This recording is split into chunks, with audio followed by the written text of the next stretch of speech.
मीना एक बहुत गरीब परिवार की बहू थी। उसके घर में सिर्फ उसका पति रहता था, जो कि अधिकतर टाइम बीमार ही रहता था। अरे मीना, क्या कर रही हो तुम? फालतू में मेहनत मत करो, जल्दी से आकर सो जाओ। पता नहीं मेरी कौन सी रात आखिरी रात होगी। इतना सुनते ही उसकी पत्नी भागकर उसके पास आ गई। ऐसी बातें मत कीजिए आप, मैं आपको यमराज से भी छीन लाऊंगी अगर ऐसा कुछ भी हुआ तो। जितने पैसे मैंने इकट्ठे किए थे वो सब मेरी बीमारी में ही खर्च हो गए। ये काढ़ा पी लीजिए, इससे आपको कुछ आराम मिल जाएगा। ये काढ़ा लाने का पैसा तुम्हारे पास कहाँ से आया मीना? ये एक बाबा जी ने जड़ी बूटी दी थी, उसी को उबालकर मैंने काढ़ा तैयार किया है। ये पी लीजिए, सुबह तक आपकी तबीयत पूरी तरीके से ठीक हो जाएगी। सोहन ने उसका दिया हुआ काढ़ा प्रेम पूर्वक पी लिया और सो गया। रात में मीना खुद से ही बात कर रही थी। मैंने आपसे झूठ कहा था कि एक काढ़ा है। सुना है धरती माता के अंदर सभी रोगों से मुक्त कर देने वाली ऊर्जाएं होती हैं, तो इस घास में भी आपकी बीमारी को ठीक करने के लिए ऊर्जाएं होंगी ही। अगर मैं आपको घास बोलकर ये काढ़ा पिलाती तो आपको विश्वास नहीं होता। खैर, खुद से ही बातें करते करते मीना भी सोहन के पास सो गई। सुबह जब सोहन सोकर उठा तो उसकी तबीयत पहले से काफी हद तक ठीक हो चुकी थी। मीना, कल रात वाली जड़ी बूटी तो कमाल की निकली। मुझे अंदर से पूरी तरीके से अच्छा महसूस हो रहा है। ऐसा लग रहा है मैं पूरी तरीके से ठीक हो चुका हूँ। आज समझ में आया कि विश्वास में कितनी बड़ी ताकत होती है। तुम्हारे कहने का क्या मतलब है मीना? कुछ नहीं मेरे कहने का सिर्फ इतना ही मतलब था कि मुझे पूरा विश्वास था कि आप सुबह तक ठीक हो जाएंगे, और इसी विश्वास की वजह से आप ठीक हो गए। मैं आपके लिए खाना बनाकर लाती हूँ। लेकिन खाने में बनाओगी क्या? हमारे पास आटा के अलावा कुछ भी नहीं बचा है। जो बचा है वही खा लेंगे। मीना ने कुछ रोटियां बना दी। उसने डिब्बे में देखा तो नमक भी खत्म हो चुका था, इसलिए वो रोटी और पानी लेकर अपने पति के पास आ गई। आपने बहुत दिनों से कुछ भी नहीं खाया है, अब आप ठीक हो चुके हैं तो ये रोटी और पानी हम लोग खा लेते हैं, बाकी जो होगा देखा जाएगा। कुछ दिनों बाद सोहन जब पूरी तरीके से ठीक हो गया, तब वो जहाँ पर मजदूरी करता था वहीं पर काम मांगने चला गया। आ गए तुम सोहन? तुम जैसे मजदूरों को मैं अच्छी तरीके से जानता हूँ। अरे जब तक पैसा नहीं होता पूरी मेहनत से काम करते हो तुम लोग, उसके बाद पैसा लेकर भाग जाते हो। जब पैसा खत्म हो जाता है तब फिर से तुम लोग आ जाते हो काम पे। तुम्हें पता है, आधा अधूरा काम छोड़कर तुमने आना बंद कर दिया। फिर मैंने कैसे मैनेज किया सब कुछ? अरे मालिक, मैं बहुत ज्यादा बीमार हो गया था। अरे अगर बहाना बनाना ही था तो कुछ ऐसा बहाना बनाते जैसे तुम्हारी माँ मर गई हो या तुम्हारा बाप मर गया हो। ये बीमारी वाला बहाना बहुत पुराना हो चुका है। देखिए, मेरे माँ बाप इस दुनिया में नहीं है, उनके लिए इस तरह की बातें मत कीजिए। आपको काम नहीं देना है तो मत दीजिए, कहीं और काम ढूंढ लूंगा मैं। एक गरीब छोटा सा मजदूर होने के बावजूद इतनी अकड़? जा, आसपास तुझे कोई काम नहीं देगा। मैं सबसे मना कर दूंगा। मैं सबसे बोल दूंगा कि तू कामचोर है। इस कामचोर को काम पर मत रखना, वरना आधा अधूरा काम छोड़कर चला जाएगा। उसके बाद सोहन कई दिनों तक काम ढूंढता रहा, पर उसे कहीं पर भी काम नहीं मिला।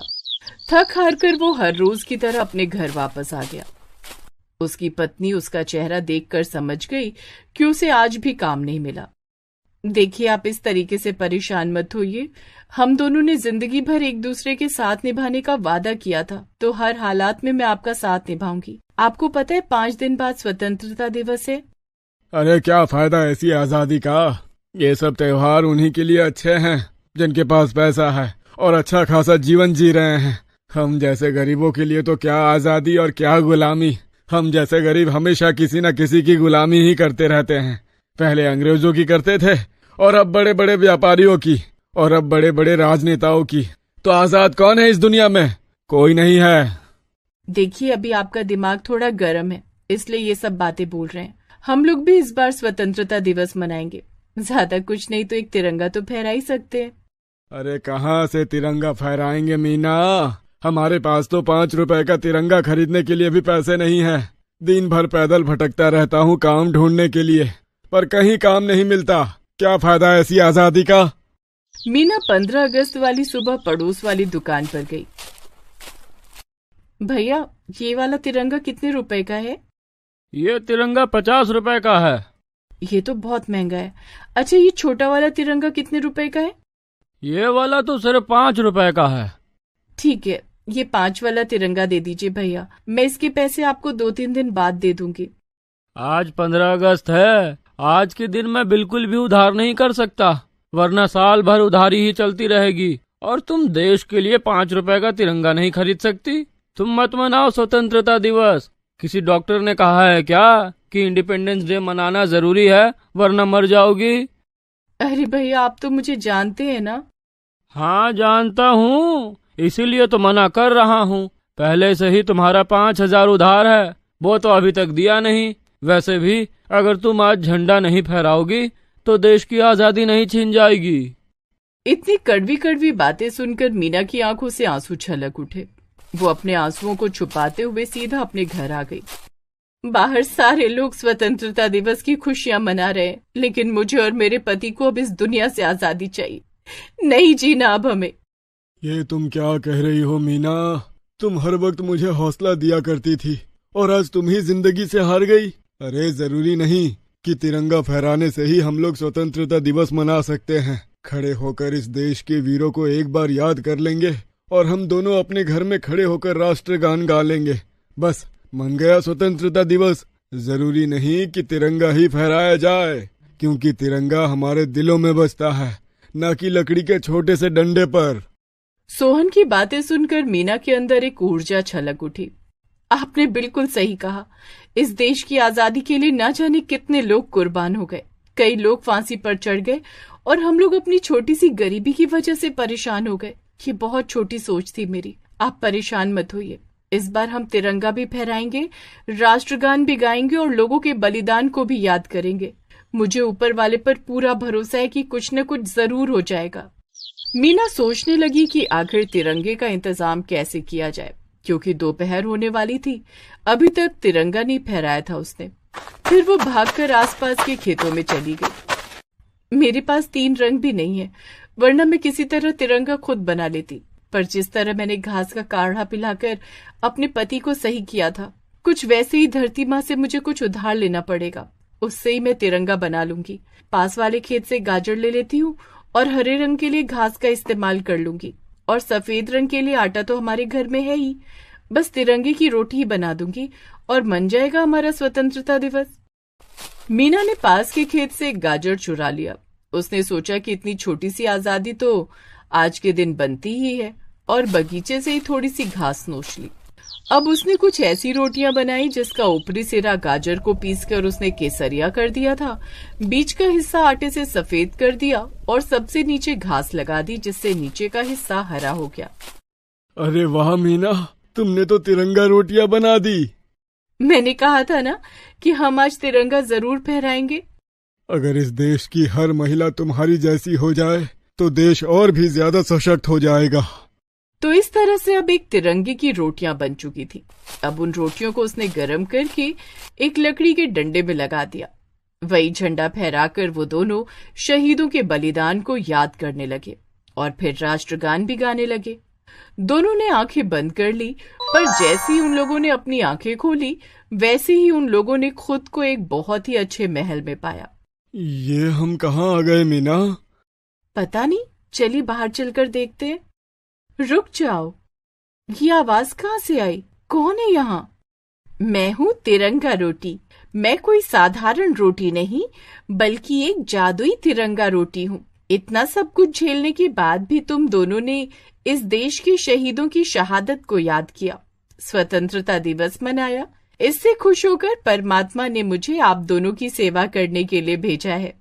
लेकिन हम अपने घर से अचानक यहाँ कहाँ आ गए? ये घर तुम्हारा ही है। बस इस जादुई तिरंगा रोटी ने, यानी मैंने, तुम्हारा झोपड़ी वाला घर एक महल में तब्दील कर दिया है। अब जब तक ये जादुई तिरंगा रोटियां इस घर में रहेंगी, तब तक तुम दोनों को किसी भी चीज की कोई कमी नहीं रहेगी। इसके बाद सोहन और मीना उस महल में खुशी खुशी रहने लगे। आप सभी को स्वतंत्रता दिवस की हार्दिक शुभकामनाएं। जय हिंद, जय भारत। रामपुर नाम का एक गांव हुआ करता था। उस गांव में गजोधर के दो बेटे धीरज और सुरेश बहुत नाकारा थे। दोनों कोई काम नहीं करते थे। कुछ दिनों तक काम करते थे, फिर घर में बैठे रहते थे। धीरज, सुरेश, तुम्हारी माँ के गुजर जाने के बाद मैं ही तुम दोनों को पाला पोसा। जितना हो सकता था उतना मैंने किया। मेहनत मजदूरी करके तुम दोनों को पढ़ा लिखा कर इतना बड़ा कर दिया, इसीलिए हम मकान नहीं बना पाए। पापा टेंशन मत लो, अभी हमारी उम्र ही क्या है, खेलने कूदने की उम्र है हमारी, जो भगवान चाहेगा वैसा ही होगा। पापा आपने वो कहावत नहीं सुनी, बिना ऊपर वाले की मर्जी के एक पत्ता तक नहीं हिल सकता। लेकिन हमारा फर्ज क्या बनता है, वो पत्ता हिलाने में हम भगवान की थोड़ी बहुत मदद तो कर ही सकते हैं ना। गजोधर की बात सुनकर उनके दोनों बेटों को थोड़ा झटका लगा, क्योंकि ये बिल्कुल नई बात बोल दी थी उन्होंने। लेकिन दोनों लड़कों ने अपने पिता की बात को इग्नोर कर दिया और घर से बाहर चले गए। चल भाई धीरज, पिताजी ने तो आज हल्की कर दी, थोड़ा मूड फ्रेश करके आते हैं। सही कहा भाई तूने। अरे काम तो हम लोग कभी ना कभी करेंगे ही, हम लोग भूखे तो मरे नहीं जा रहे हैं। जब देखो तब लोगों के सामने हमें ताना दिया करते हैं। चल कर अड्डी मारते हैं। दोनों भाई मिलकर ठेके पर शराब पीने लगे। पीने के बाद रात में नशे की हालत में दोनों किसी दुकानदार से 5 रुपए के पीछे मारपीट करने लगे।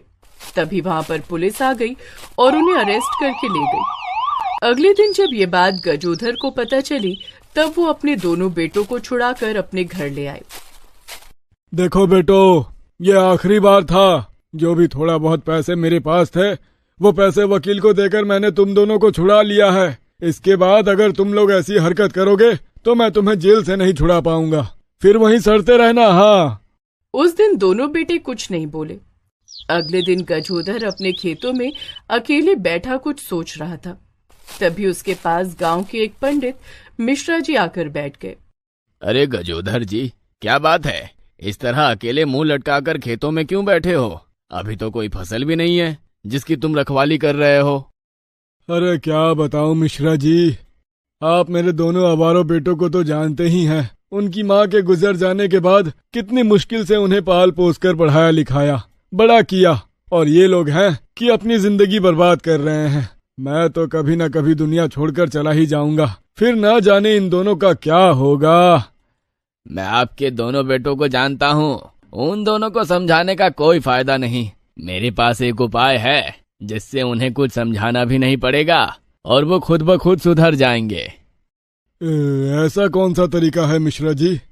अपने दोनों बेटों की शादी कर दीजिए, फिर देखना कमाल। एक बार बीवियों की जिम्मेदारी आ जाएंगी ना, फिर ये क्या, इनका बाप भी सुधर जाएगा। हाँ मिश्रा जी, उनका बाप तो पहले से ही सुधरा हुआ है। अरे ये तो एक कहावत है, वो बोल रहा हूँ मैं। अगर आप बोलो तो मैं आपके दोनों बेटों का रिश्ता करवा सकता हूँ। मिश्रा जी, वो दोनों आपके ही बेटे हैं। आपको जैसा ठीक लगे कीजिए, क्योंकि मैं तो सब कुछ करके देख चुका हूँ।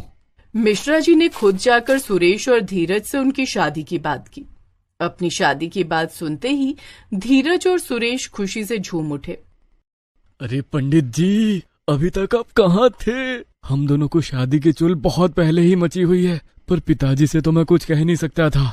हाँ पंडित जी, अगर पिताजी से अपनी शादी की बात करते तो वो हमें कुछ ना कुछ काम करने का ज्ञान देने लगते। कोई बात नहीं, ये रही लड़कियों की फोटो, तुम लोग देख लो, अगर पसंद हो तो बात आगे बढ़ाते हैं। पंडित जी, हमें लड़की बड़की नहीं देखनी, बस लड़की जिंदा होनी चाहिए, इतना काफी है हमारे लिए। तो इस तरह पंडित जी ने धीरज और सुरेश की शादी करवा दी। लेकिन उनका घर छोटा सा था। धीरज, आज हमारी सुहाग रात है, कमरा हमारे पास सिर्फ एक है, कैसे होगा सब कुछ? देवरानी जी को तो बड़ी आग लगी हुई है सुहाग रात मनाने की। ये सब सोचना हमारा काम नहीं है। वो चारों लोग अपनी सुहाग रात के बारे में बातें कर ही रहे थे कि तभी गजोधर ने इशारे से धीरज और सुरेश को घर के बाहर बुलाया। बस इसी वजह से मैं तुम दोनों को काम करने को कहता था। तुम्हारी शादी के बाद मेरी जेब में कुछ नहीं बचा जो मैं मकान बना सकूं। अरे पिताजी, तो क्या हम पांचों लोग एक ही कमरे में सोएंगे? आपके सामने तो आपकी बहुएं शर्माएंगी ना। तुम लोग मेरी फिक्र तो करो ही मत। अगर मेरी फिक्र तुम लोगों को जरा सी भी होती तो अब तक तुम लोग सुधर चुके होते। मैं जाकर छत पर सो जाऊंगा, तुम चारों लोग अपना अपना देखो। इधर सुरेश और धीरज परेशान थे कि अब क्या किया जाए। धीरज भाई, ऐसा करते हैं, तू अपना बिस्तर उस तरफ लगा, मैं अपना बिस्तर इस तरफ लगा लेता हूँ और बीच में पर्दा डाल देते हैं। लेकिन हमारे पास तो पर्दा भी नहीं है। अरे अपनी अपनी बीवियों से बात करते हैं, इनके पास तो ढेर सारी साड़ियाँ होंगी ना, उन्हीं साड़ियों से बीच में पर्दा डाल देते हैं। दोनों भाइयों ने मिलकर अपनी बीवियों से साड़ी ली और साड़ी से ही कमरे के 2 भाग डिवाइड कर दिए, बीच में पर्दा डालकर। उसके बाद उन दोनों देवरानियों और जेठानियों की सुहागरात एक ही कमरे में मनाई गई। कुछ दिनों तक तो ऐसा ही चलता रहा, लेकिन तभी एक रात जोरदार बारिश होने लगी। अरे खर्राटे मारना बंद कीजिए, देखिए बाहर कितनी तेज बारिश हो रही है। बाबूजी छत पर सो रहे होंगे, भीग गए होंगे वो। ये सुनकर धीरज और सुरेश दोनों की आंखें खुल गई। दोनों भाई भागकर छत पर गए तो गजोधर लेटा हुआ था। झमाझम बारिश हो रही थी। पिताजी उठिए, इतनी तेज बारिश में आप सो रहे हैं। पिताजी उठिए, इतनी तेज बारिश में आप इतनी गहरी नींद में सो गए। सुरेश और धीरज अपने पिता को जोर जोर से हिलाने लगे, लेकिन उनकी नींद नहीं खुली क्योंकि गजोधर अब ये दुनिया छोड़कर जा चुका था। दोनों भाई जोर जोर से रोने लगे। पिताजी, आप हमें ऐसे छोड़कर नहीं जा सकते, आंखें खोलो पिताजी। पिताजी, आज से हम वो सब कुछ करेंगे जो आप कहते थे, प्लीज एक बार आंखें खोल दो। लेकिन गजोधर ने अपनी आंखें नहीं खोली क्योंकि वो इस दुनिया से जा चुका था। अगले दिन उनका अंतिम संस्कार किया गया। दोनों बेटों ने अपने पिता को अग्नि दी। मोहिनी, पिताजी सही कहते थे, बेचारे अकेले ही उन्होंने हम दोनों बेटों को जवान किया और हम इतने हट्टे कट्टे होने के बावजूद उनके ही टुकड़ों पर पलते रहे। अगर हमने वक्त पर मेहनत करके मकान बना लिया होता तो आज पिताजी जिंदा होते। तुम दोनों को अब जाकर एहसास हुआ, इसीलिए जब भी कोई बूढ़ा बुजुर्ग या हमारे माँ बाप कोई बात समझाते हैं तो उसे मानना चाहिए, क्योंकि वो लोग बहुत दूर की सोचते हैं। हाँ पिताजी, आप जहाँ पर भी है हमें बच्चा समझकर माफ कर दीजिए। मिश्रा जी, हमें अभी से काम करना है, कुछ काम दिलाइए। मैं पिताजी की अग्नि की कसम खाकर कहता हूँ कि आपकी 13वीं से पहले हम दोनों भाई अपना मकान बनाना शुरू कर देंगे। दोनों भाई पढ़े लिखे तो थे ही, इसीलिए उन्होंने बहुत सारी कंपनियों में अपना रिज्यूमे लगा दिया, लेकिन इतनी जल्दी तो काम मिलता नहीं, इसीलिए उसी दिन से वो लोग मजदूरी करने लगे। तुम दोनों गजोधर के बेटे हो ना? हाँ, लेकिन आपको कैसे पता? तुम्हारे पिताजी भी मेरे अंडर ही काम करते थे, वो बहुत ही मेहनती थे। अक्सर मैंने उनको अकेले में रोते हुए देखा, लेकिन मुझे देखते ही वो अपने आंसुओं को पोंछकर काम में लग जाते थे। कहाँ है वो आजकल? बहुत दिनों से दिखाई नहीं दिए। मालिक की बातें सुनकर धीरज और सुरेश की आंखों में भी आंसू आ गए। पिताजी अब इस दुनिया में नहीं रहे। अच्छा, तो अब पिताजी के गुजर जाने के बाद तुम लोग काम कर रहे हो। इतने हट्टे कट्टे होकर तुम लोग अपने पिताजी की मदद करते तो उन्हें रोना नहीं पड़ता।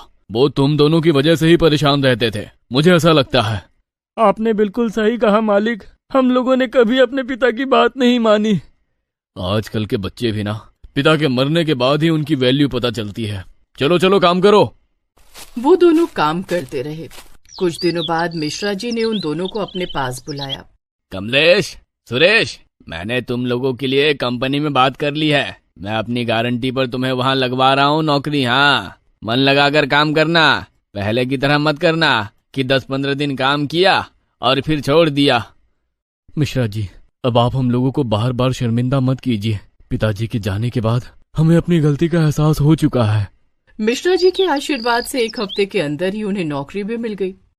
1 हफ्ते में जो उन्होंने कमाया था उससे थोड़ा बहुत सामान इकट्ठा करके उन्होंने अपने मकान की नींव रख दी, जिससे उसकी कसम भी पूरी हो गई। आप दोनों रो मत, ससुर जी जहाँ भी होंगे खुश होंगे। मन बहलाने के लिए ये बातें अच्छी लगती है जानवी। क्या पता पिताजी कहाँ होंगे, हमें देख भी रहे होंगे या नहीं। काश पिताजी के जिंदा रहते हम लोगों ने इतनी मेहनत कर ली होती तो आज ये दिन देखना नहीं पड़ता। तो इस तरह से धीरे धीरे पैसे कमाकर 6 महीने के अंदर उन लोगों ने अपना मकान बना लिया और अपने मकान का नाम रखा गजोधर निवास।